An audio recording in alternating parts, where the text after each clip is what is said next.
Somerset, the land of the summer people.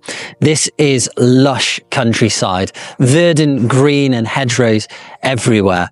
And today we're going to be speaking with a hedge layer, Paul Lamb. He's been working in the fields and in the margins for decades.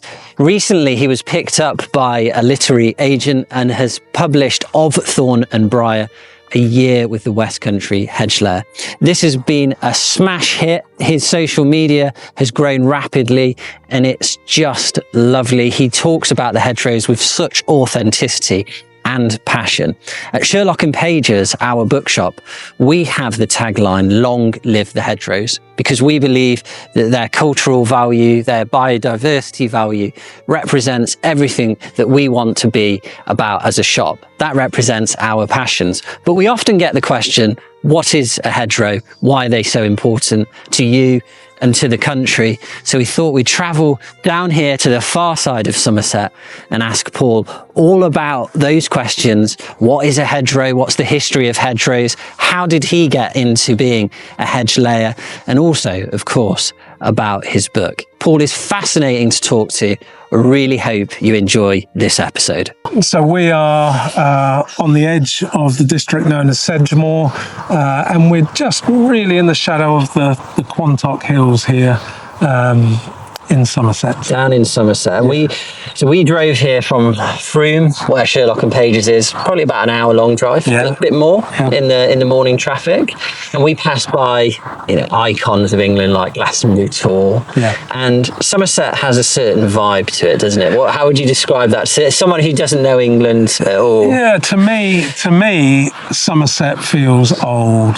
That's what I like about it, is that the landscape itself feels old. We've got the beautiful cider orchards, so we've got the twisted old apple trees.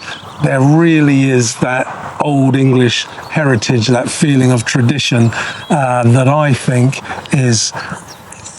that Somerset really does capture that. You really feel it here. I remember coming down here on holiday as a kid and going into the cider, the barns where they keep all the cider, and the smell would just be overwhelming. I love it. It's all quite laid back down here as well, isn't it? I would say it's a slow pace of life, and nobody is in a particular hurry to do anything. They take the days as they come. Well, we were slightly late this morning. I thought it'd be all right. We're going to a farm on the far side of Somerset. 10 minutes is fine. It's nothing.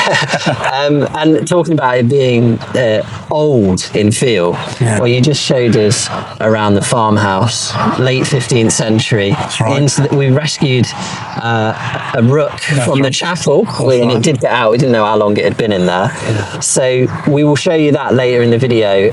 Stunning, so atmospheric in there, so I look forward to that. But obviously we're here to talk about what you're leaning on, hedgerows. That's right. Yes, being in Sherlock Pages, obviously you've got the book out in the world now, Of Thorn and Briar, a year with the West Country Hedgelayer. I've had to get this right because I was saying a year of hedgelaying or something, but a year with the West Country Hedgelayer. That's right. For those who don't know, what is a hedgerow and its most basic terms? In its most basic terms, a hedgerow is a fence. It's a living fence, originally purposed as a boundary marker or a fence for containing livestock. Obviously, the farmers, the landowners, were using what was to hand, and in most cases, the thing that was easiest, that was closest to hand, were the trees of the woodland understory. So they set about planting these trees in linear patterns to create a living boundary, a living fence. So these are icons of England, icons of Britain. You see them all over the countryside. Yes. And I have heard that Somerset has some of the highest density of hedgerows in the country. Also Cornwall, Southwest in general, where I'm from, Derbyshire actually, apparently has a huge number of hedgerows, but they are such icons. And we were just chatting now, and you were saying, most of the hedgerows you would have seen would have been originally laid in this way, and If you could talk a little bit about that, a little bit of the history of the hedgerows, because you see them everywhere, and also, therefore, what does it mean to be a hedge layer now? Yeah. So we first see hedgerows appearing in the landscape at the very onset of agriculture, late Neolithic, early Bronze Age. Agriculture becomes the primary tool for sustaining the population. As they clear the tree cover, they are leaving lines of trees to act as those boundary markers and to serve as fences for retaining livestock. Thereafter, hedgerows in varying quantity are always part of the landscape. They come and they go. As we move into the late medieval period, and we start seeing an increase in sheep farming. We see the onset of the enclosure period, and that is when the planting of hedgerows really begins to proliferate. That's like late 18th century, maybe before. Yeah, so we see the first parliamentary act of enclosure in the 17th century, but in fact the enclosure movement, where big land owners, manorial lords, are starting to enclose their lands specifically for the farming of sheep, as we see an increase in the cloth trade. So we're seeing hedgerows being planted, much more from that period going forward. And this period then lasts all the way into the early 20th century, up to almost the onset of the First World War.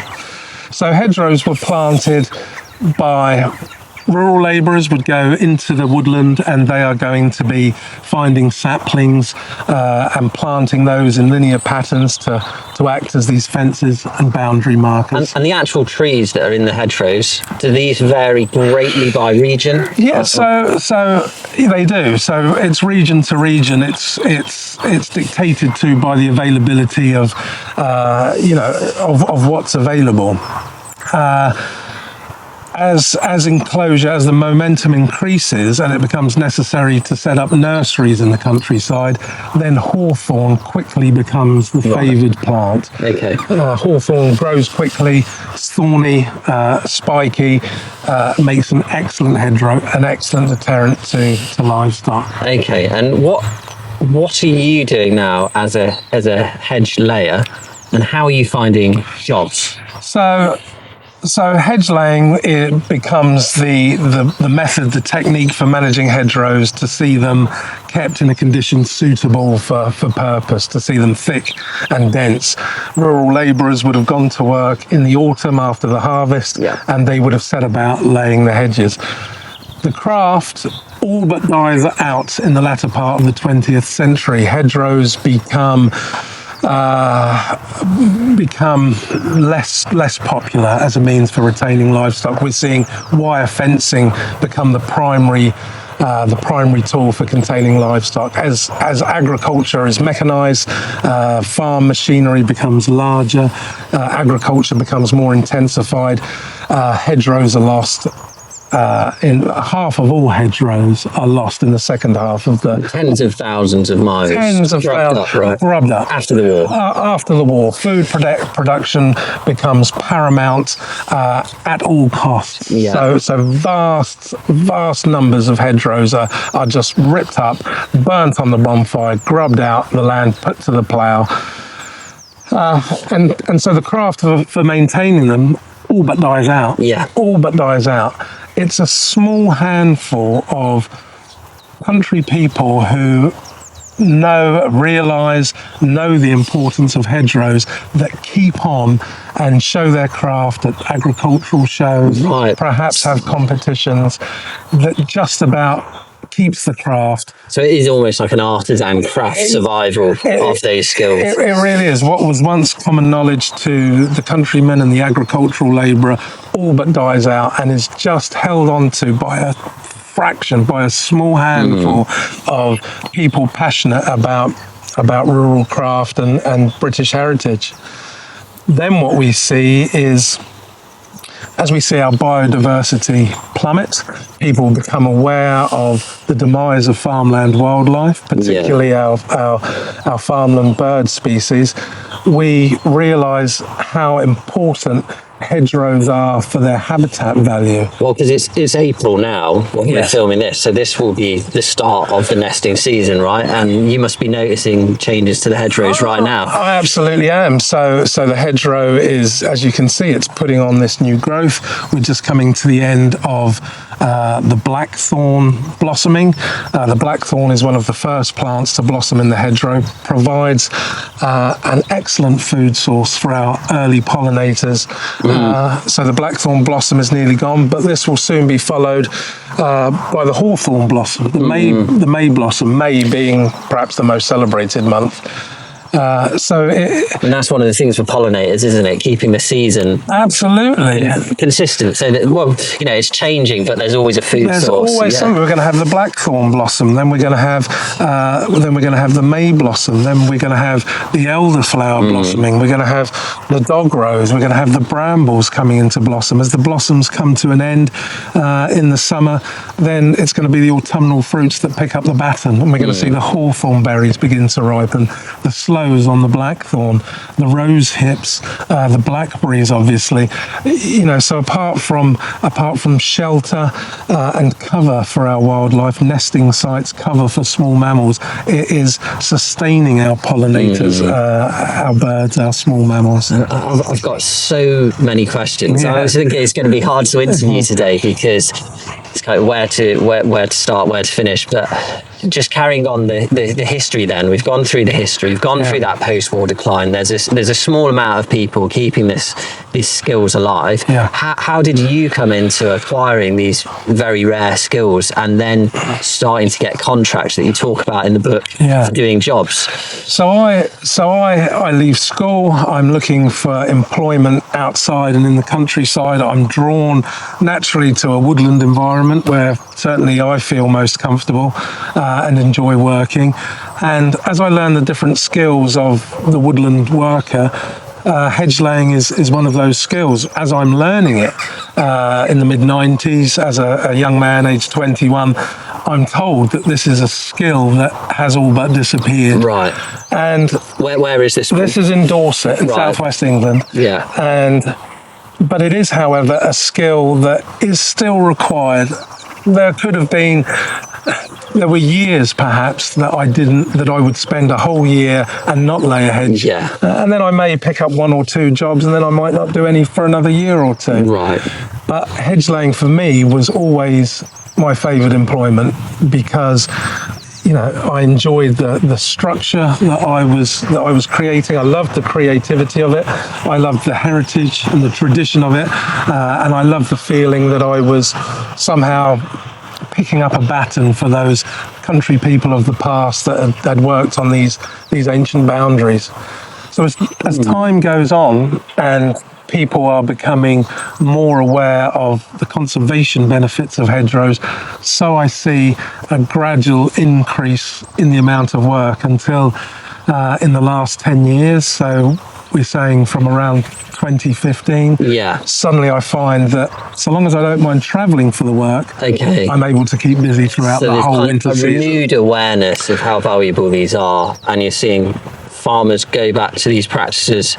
Yes. Is this related to funding as well that they've had? Or? So farmers, I've found, you know, farmers have always had, a passion for the land, for the countryside, and also for the traditions of the countryside. However, you know, they have been swept along in a tide of modernisation, as we all have, and hedgerows fell ever lower down the rural agenda. So what we see now is that through government funding, perhaps smaller farms and small holdings, these are all people that are now returning to hedge laying as a management technique. And though they might not be carrying out the management technique for the retention of livestock, they will still generally use wire fencing. They're aware of their importance to the farmland wildlife and increasing biodiversity. So yes, it's been encouraging. It's great to see them coming back. There's a lot to do. But your book and your Instagram, which is West Country Hedgelayer, that's right. We'll put that on for anyone who doesn't follow. You really should follow Paul. It's the best of social media, and it's no nonsense. Often you'll just be like this, just talking about what you're doing, you're binding that day or something like that. There are quite a few technical terms. You know, I'm into my old churches. Yes. I feel like sometimes I use these technical terms and people don't know what I'm talking about. Yeah. So I thought it'd be really nice if you could show us this hedge that you've laid, or some of your students on your courses have helped lay. Yes. What are the integral parts of it, and what is the vision for this in sort of, you know, a couple of years' time as well? So maybe through the staking, winding, fleeting. Okay, so a hedgerow is always trying to revert to a line of trees. In order for us to retain its structure as a hedgerow, we need to maintain it by laying and by trimming in between times. So when we come up to our hedge, the first thing we do is clear out any excess material. So we're clearing out dead wood, dying wood, bramble, briars, anything that we don't want in the final build. That is then going to leave us with a row of stems that we can work with. We then pleach each stem in turn. Okay, so this is the process of pleaching a stem. So what we do essentially is we cut 4/5 of the way through, but we retain a living tongue of wood. This living tongue is enough to sustain this diagonally laid stem. When the spring comes on, the sap is able to rise, and because this happens, the laid stem now puts on this new growth, specifically from the cut stump and the base, but then all along our laid stem, we're getting this new growth, which is going to come up vertically through our structure. It's going to increase density and thicken the hedgerow. So when these plants are first pleached and laid over in the winter, this is when they're at their most vulnerable. So we strengthen the structure by putting a row of hazel stakes down the line. Our laid stems can then be woven between these. The hazel stakes will support them. So this is why you find all the hazel coppices in some of our forests. Maybe they're not even that old, but, you know, not old in English terms means, you know, 100 years, 200 years. Yeah. And you see them in there. And maybe that's what a lot of it would have been used for, was this purpose. Everything in the countryside was utilised. So, like the hedgerows were managed, the woodlands were managed, and the different crafts relied on each other, relied on the woodsman to supply the produce. So indirectly, this rural workforce, the management techniques they were using were benefiting wildlife, benefiting biodiversity in the countryside. Everything worked in conjunction with each other. The managed woodlands increased biodiversity, laying the hedgerows further increased biodiversity. And do you see this being almost buried in a few years, or because you see in Cornwall these hedgerows that are, you know, tower over you and stuff. What's healthy, what's not healthy, where should they go, you know? So we put a line of stakes down it, then we hold it down with these binders that compress everything in place. Now these, they have no treatment, they're a natural woodland product, so of course these are going to rot within 3, 4, 5 years, but by the time they do, the new growth that has come up has really strengthened the structure and made it that really tough barrier. So that is a healthy hedgerow, a thick, dense wall of vegetation that really is, you know, and then a bastion. How do you maintain that then? So eventually, in between laying, a hedge should be trimmed. This is going to encourage horizontal growth and increase density still further. The problem that we've seen is that when laying a hedgerow isn't incorporated into its management and it's maintained by trimming alone, eventually the hedge will get so thick that it will shade itself out and it will start thinning out in the base. It will hollow out. Yeah, you see a lot of that. You see a lot, and in the past, when perhaps rural labourers, farmers were more connected to the land, more in tune with that, they would have seen that sign. They would have then let the hedge grow tall, and it would have laid the hedge again. This would have restarted the life cycle of the hedge. Okay. Where that sign has been ignored and trimming has continued annually, no laying incorporated into the hedgerows management, the hedgerows continue to thin until eventually we see what we'll all recognise today, which is gappy, thin hedgerows. So you're watching for the warning signs, and then you're getting in there, you're trimming it down, relaying it in the interior. Exactly. And what you said to me is, obviously a lot of the hedgerows are, unfortunately, in poor health. Yeah. But when you do go in and try and sort some of the old ones out, you're seeing this bleaching from decades ago, maybe longer. Absolutely, absolutely. So as I say, hedgerows, the old wisdom said that if you have a hedgerow, you maintain it by laying. And so what I'm seeing now is... Is your phone going? Yes, it is. It is. If it's the BBC calling. So what I will see is clues of past laying. So what you'll find is that over time, a lot of these diagonally laid stems will die back. That's not a problem. That's to be expected. What we want is this proliferation of growth from this stump. But several will survive, and quite often what I'll find, more often than not in fact, is I'll be working in an old hedgerow that hasn't been touched for decades, and I will come across this horizontal or diagonal growth.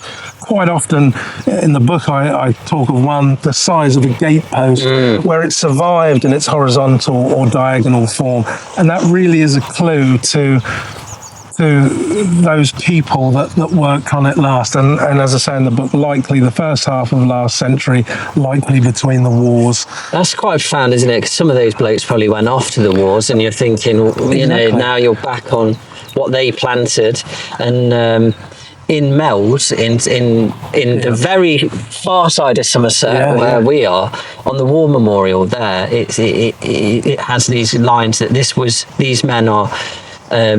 Were from the home of their delight, and then they went away. And I think, this is bucolic England, so that's quite profound finding that. I'm wondering, how has word got about your skills then? Is it farmers going to, the farmers markets and talking, and then just say, oh, you should get Paul down? And also the wagon. Got to talk about the wagon. Can't show the wagon today. No, it's being pimped out. It is being pimped out. I thought it time for a refurb, so I'm looking forward to showing everybody that. Hopefully, what are we now? The start of April. Hopefully, another month or so. Yes, and the restoration will be complete. So you live in a wagon, right? I do. And you're moving around the countryside. Yeah. I think this has really captured people's imagination, right? Yeah. It's kind of a throwback in a way to a former lifestyle. Yeah. And these contracts that you say you're on in the book, it's how are you finding them? It's generally been word of mouth. When I started laying hedges, I was, relying on word of mouth very much. If I was doing any roadside work, I would have a sign that I would put out. The work being what it is, it's quite aesthetically pleasing. People would often stop and ask me for my details, take them from the sign. As time went on, and I myself modernised, my daughters introduced me to social media, I was able to reach a wider audience. Of course, which really was a game changer for me. And so, as I say, I realised then that I would be able to keep busy doing it for the 6 months of the year that would be necessary to travel. And therein came the wagon, this sort of itinerant lifestyle of travelling between the different farms and small holdings of the West Country and laying hedgerows. And then in the summer months, not the hedge laying season, you're doing like other country jobs. The hazel wattling. Is that right? Exactly. Have I said that right? You have exactly that. These old traditional crafts that, as the hedgelayer relies on the hazel coppice for his hazel stakes and his hazel binders. I would get to know the coppice woodsman, so that when I moved into the spring and summer season, I could carry on utilising that and carry on to make the wattle or the woven fencing, the woven hurdles. There would have been a time when these were used for farming, for sheep farming. They're no longer used for that purpose, but they're, again, a beautiful structure in themselves, and there's still a demand for them for ornamental garden fencing. So that would keep me busy through the spring and help out with a bit of haymaking in late summer, and by the time it's autumn we're back into the hedgerows and off again. That's what I really enjoyed about the book, is that you're carried through that year. And when I've been describing the book, I've been saying you're not even in touch with the seasons, it's the weeks. It's like what is happening this week, next week, when's it time to move on, and all of that. So this is going to, and already has, your Instagram already has, the book is going to be rocket fuel to it. Add a real interest in hedgerows, hedge laying, hedgerow maintenance. How can people get involved? What are kind of some tips? Because I'm actually getting these questions myself. I think because Sherlock and Pages has kind of really supported the book, people are coming in and asking us, oh, there's just a little dog down. You know, there is actually now a National Hedge Laying Society. This was formed, I believe, in the 60s or the 70s, 1960s or 70s, and they were doing their best to pass on knowledge of the craft. They actually held and still hold a championship every year to try and introduce people to the craft. They will also have a list of courses that are perhaps running. So that's, I believe that's hedgelaying.org, and they are the National Hedge Laying Society. Certainly through my Instagram, I'm running courses. I'm going to be holding workshops. I'm keen now to pass on the skill as it was taught to me, so I'm keen to pass it on. So every season, the season running from September through till March, every season I would like to use at least a quarter up to a half of that time training people and really introducing them to the skill. And then our other our other people like the National Trust, the Woodland Trust, these sorts of people that are promoting hedgerows and sympathetic land management. These people, if you contact them, are going to have perhaps information for volunteer places for weekends where you can go out and help in the countryside and get involved. Well, it's so admirable, and I think it's just really nice to see when people have a quiet, dedicated passion, and it was picked up on. And I really feel like the Instagram did that, because it was just quiet, informative, no nonsense, as I said. It's been really great to see. And now the book's come, I think we should get a cup of tea, because it's thirsty work talking, and the sun's coming out, actually. I'm getting a bit hot here with my jacket on. And then talk about the process of how the book came about, how you find that. Me and you have both been new authors at the same time, so it'd be nice to kind of chat through that experience. We already have been to an extent, but finish that conversation off. So should we go get a cup of tea and then come back to find a seat somewhere? Good idea. Okay. Cheers. Okay, so we've got a coffee now, bit of refuel. And so not only Hedgelayer, but now author. I don't know, have you got used to saying that?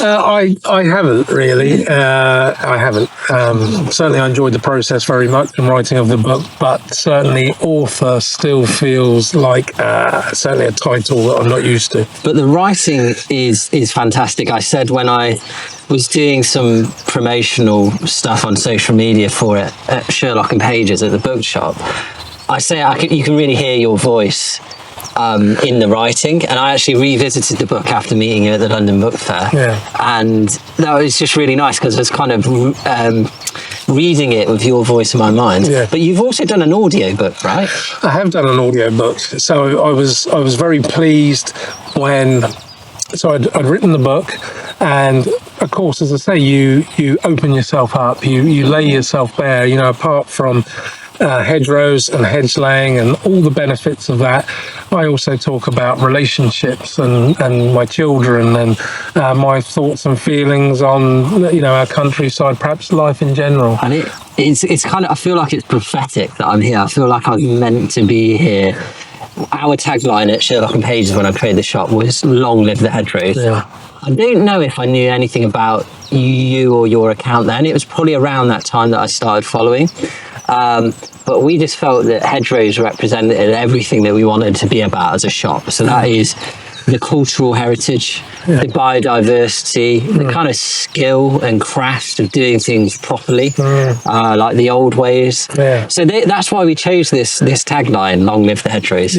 People have been asking me, why does Bookshop have that as their tagline? Then all of a sudden there's this whole hedgerow literature has come out of Thorn and Briars here now, and we can point people in the direction of your book. But the chap who did the audio book is often around our estate. His partner lives on our estate, so I bumped into him and he said, "Oh, I met someone who you know." So chat about that. Yeah. And then two or 3 years ago, maybe, I don't know when it was, that your editor Chris Doyle. So he's an old friend of mine. And he sent me a text. He's the only person in publishing that I knew at that time. Sent me a text. He said, "You know a guy called Paul Lamb?" And I said, "No, but I have spoken to him a bit, and because I was such a fan, I was thinking about coming down." And now he's edited the book we're talking about all the time. It's fantastic. And I just wondered if we could start with, how did the book come about? Like, were you thinking about writing it, actively seeking it, or? So I had always been an avid reader, always been a big fan of nature writing, as I say in the book, particularly antiquarian nature writing. And I had kept a journal of sorts. So I had, periodically I would sit down and do writing here and there. But not actively seeking to write a book or to gain a publishing deal, but just for my own satisfaction. I would share it with my children, things that I'd written, observations that I'd made.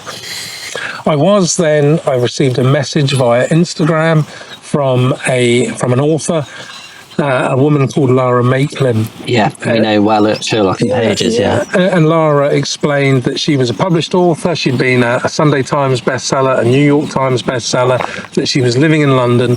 But before any of this, she was a farmer's daughter. She'd grown up in the countryside in southern England, and that some of her fondest memories were of the Hedgelayer coming to the farm. And he was a gentle, quiet man, apparently, and he, worked with the hedgerows, explained to her the different techniques, why he was carrying out this work. And so she had followed my Instagram account and then contacted me to say that she had passed my details on to her literary agent. She wasn't sure if I'd ever thought about writing a book, but nevertheless thought that it was something that I may be interested in, and so put her literary agent in contact with me. From then, the writing that I had done, I read to the agent, who liked the writing, liked the prose, and said, "Paul, I think we could put something together." Thereafter, I wrote a proposal. I wrote 2 sample chapters and an introduction to my work, my lifestyle. This was, as I say, put together as a proposal.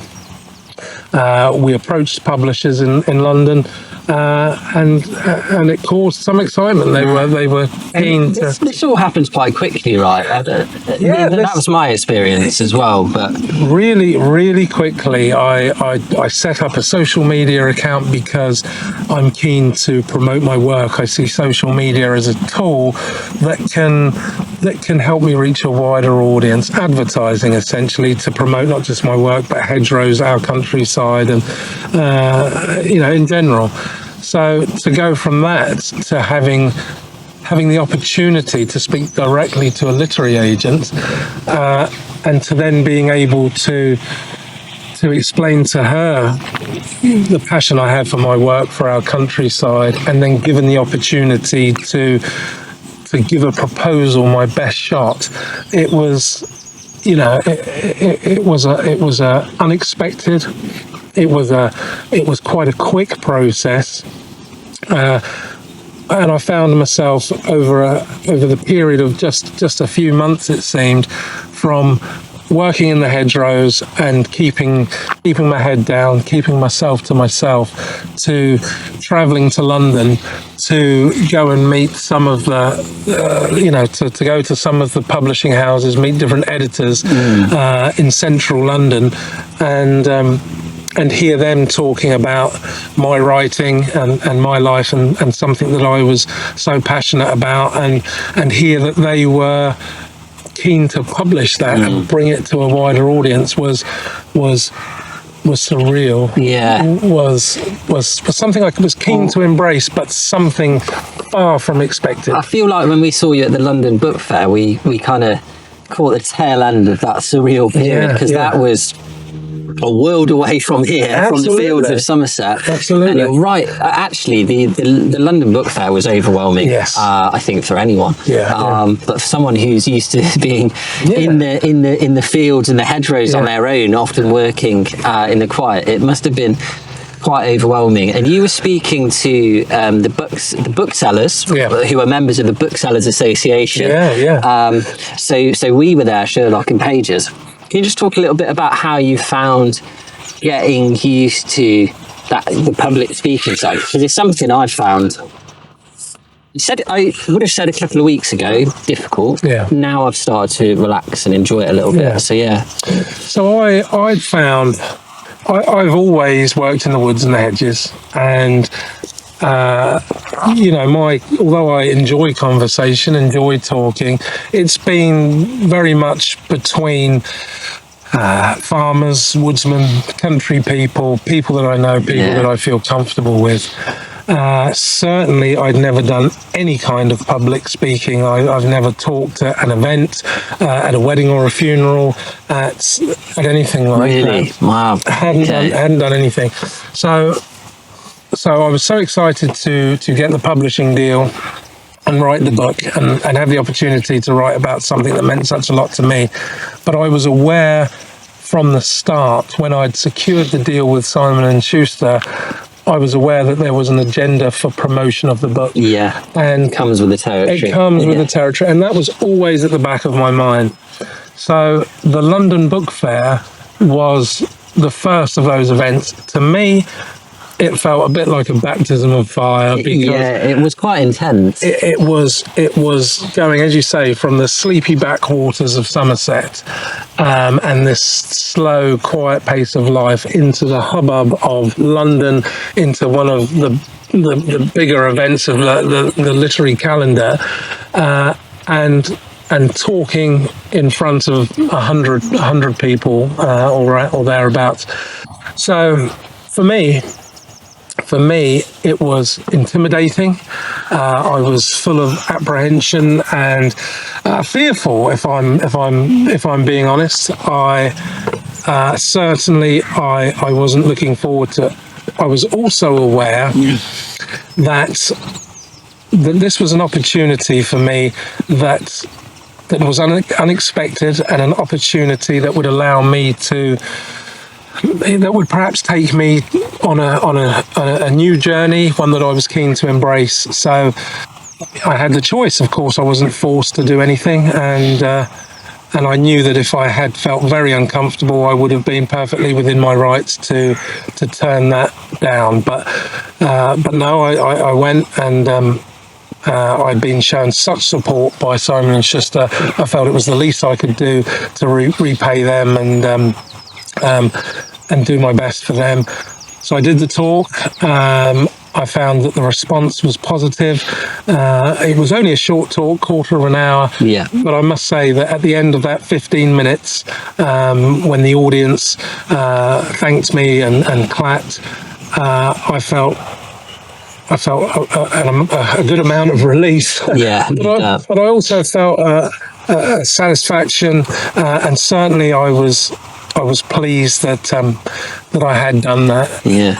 And that led me on then through the rest of the promotion.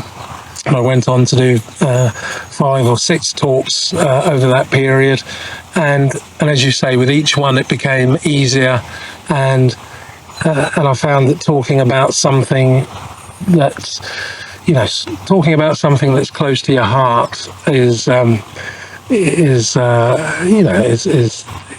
not as difficult as I thought it might be. No, exactly. I think that's it, isn't it? Because people genuinely want to know this information that to you is just second nature. Staking and binding and all of this, but people don't know, and so you can easily talk 10, 15, 20 minutes longer about these things with enthusiasm, and it just goes in a snap. How have you found the signatures? That's this thing that I found strangest. Yes. And I have a bookshop, obviously. Yes. People sometimes buy the book and don't know I'm the author. So I don't know what I say, well, I actually wrote that book. Do you want me to sign it? But I feel like a bit of a fraud. I don't know. I think arrogant. I don't know. To me, whether it was signing the book, whether it was doing a talk, I almost felt, this was something that I was passionate about, and I was really glad, as I say, to be able to pass that on and to write the book. But to me, the fact that people wanted me to sign a book or to, talk at an event, I thought, well, why do you want me to? Why do you want me to come and have a chat? It seemed to me a difficult, as you say, almost arrogant, as if I had a high opinion of myself, that I thought that signing a book or talking to them, may enrich the experience or something. I don't know. So it's felt strange. It's taken some getting used to. As I say, what I have felt encouraged about is the enthusiasm for people and the well wishes, people that feel, who feel like they're genuinely pleased to see your own success. I think so. I think it's just wrapped up in so many lovely people in terms of who's enthusiastic about the book, and we've just heard that time and time again at Sherlock Pages. One thing I did want to ask you, you did an Instagram reel recently where you talked about, I think you handled it very delicately, about the idea that you didn't write all of the book. Absolutely. And I thought, what does that say about reflecting on our culture? I just thought I'd ask you about it, because when we've spoken, you just clearly have such a love of nature writing. I don't know. How did that come about? And did you get wind of these questions, or did people ask you directly? Well, both. I got wind of this from various people involved in the writing process, in the publishing process, but also I'd been asked directly, and it's something that I felt passionate about. Reading has been so important to me, and really has provided me with an escape or joy, and I find it really inspiring to read other people's stories. So to think that somebody may have thought that somebody who was obviously from a working class background may have no interest in literature, may not be able to write, may, essentially what they were saying was they may not be able to appreciate, I don't know. Not have a story to tell. And I just thought, this is something, literature and art in general is something that bridges class. It's something that should be available to us all, and something that we should all embrace. And I felt a real sense of pride that I wasn't trying to. I'm a working class man. I've always worked with my hands, and I've always worked on the land. And so what I was trying to do was trying to write from that perspective, as a person who hadn't dipped their toe in, but someone who's lived and breathed it, who's earned their living by it, is still earning their living by it, and show that perspective to a wider audience. And I was just fortunate that my social media account had captured people's imaginations, and then that helped me to to find that opportunity and then capitalize on it. Yeah, I think one thing it might reflect on is the fact that I think in publishing, there is a lot of kind of books being published of people who are on social media. Yeah. But it's probably a lesson for publishers to talk about these things in the process of writing the books, because obviously when you went to those initial publishing meetings, you're showing them your journals, you're talking about the nature writing that you've been reading in the wagon in the evenings. And I know from speaking to Chris, their eyes just lit up. They were like, oh my God, this guy's got it all. He's got authenticity, he's got the story, he's got the skills, he's got the writing. But maybe people have a level of cynicism in society now that is quite eroding to culture. So I think that's definitely kind of a little bit of a lesson in that, because we should definitely just talk about these things more. But I think you've addressed it in such a good way. I'd hope so. I just, I was so. I don't want, I rarely pat myself on the back. I like to do my hedging in a way that I like to take care and pride in anything that I do.